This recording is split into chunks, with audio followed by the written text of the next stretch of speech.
Hi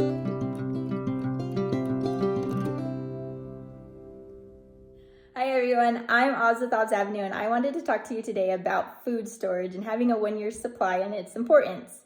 So this is something that I knew was important and I had been wanting to work on for myself, but hadn't ever totally succeeded, whether we didn't have the finances to do so or we didn't have the right items in our food storage that we actually necessarily wanted to actually use for a year. And so I finally came up with a list and a system that has been successful for me and my family. And so I thought I would share it with you to see if it will benefit anybody else. So the first thing you need to do is to make a list of meals that you and your family eat. And then you need to figure out how often you eat those meals. For me, I do monthly meal plans, and so this kind of helps me to see what kind of meals that we eat and about how often we do. Some meals are more towards a holiday meal that you only eat once a year or twice a year. Other meals you eat monthly, and some meals you might even eat twice a month because your family just loves them and they're easy to go to meals. So the first step is to create your meal list. The second step is to take that meal list and break it down into ingredients. What kind of ingredients do you need to make that meal? Do you need noodles? Do you need canned goods like tomatoes or mushrooms or cream soups or anything like that? Make a list of what it takes to make those meals.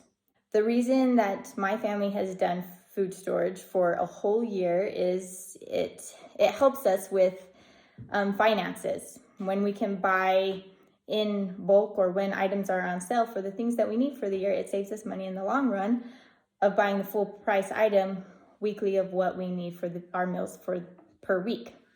And so one reason we do is because it saves us money. Another reason is it's a security for in case a job gets lost or economy prices go so high that we have a hard time buying food at that time, or maybe even natural disasters happen, or we can have something on hand that we can help friends in need. So there's just so many benefits to having food storage on hand. So I have made my list of meals. I've broken it down into ingredients, and now it's time to see what my food storage list looks like. Now, I create mine in an Excel form on Google through my Gmail account. And the nice thing about this is I can create it underneath where it shares. And so on my phone, I have an app that connects to my Google account. So when I'm at the grocery store, I can see this list that I have. I can see how much I've got in my food storage and if I need things at the time. So before I show you this list of how I get it together, I'm going to tell you a little bit of how I can buy everything on my list. And so sometimes you don't have enough to buy hundreds and hundreds of things. And so sometimes for me, it takes a while to build up this supply. But the nice thing about it is it's a rotational system. And so we don't just have a year of food supply and then it goes down and then we jump up again to another year and buy it all at once. I buy things when they are on sale. So sometimes you don't have enough money or means to buy a whole year at a time.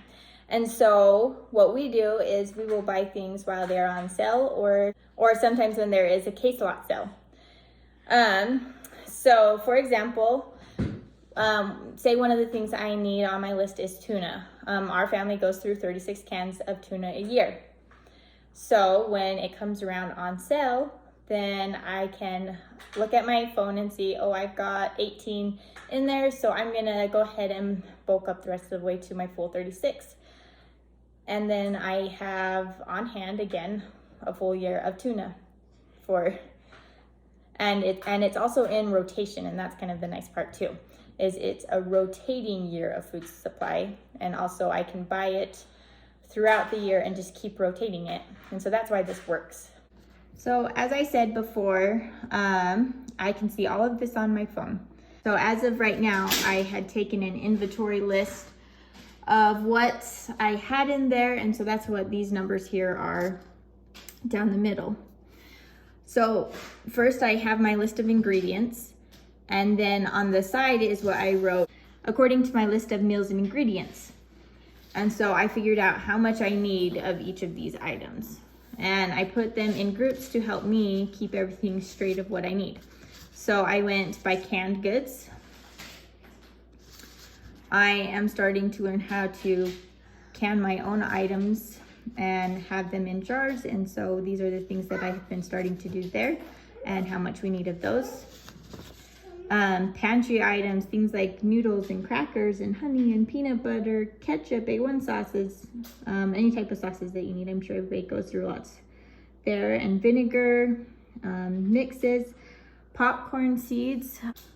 And so then again, you have your item and you have how much you need for a whole year. Then I categorize the things I need for baking. I do a lot of baking of home goods and breads. And so I end up needing a lot of baking goods. Next thing you'll want to do is your spices.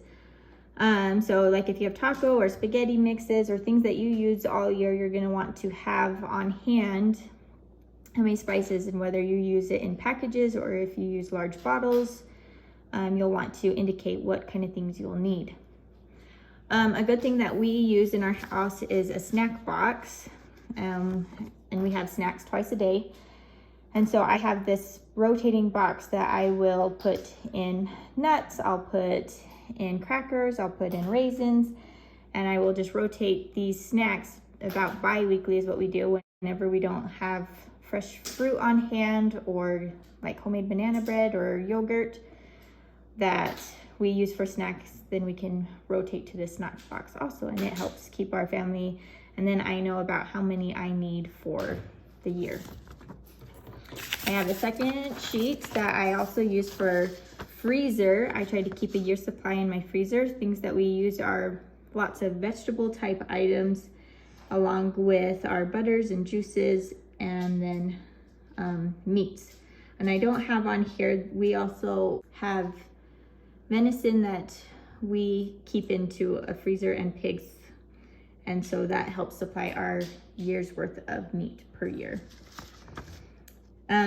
Another nice thing to keep on a year of supply that you don't normally think about is non-food items such as your cleaning.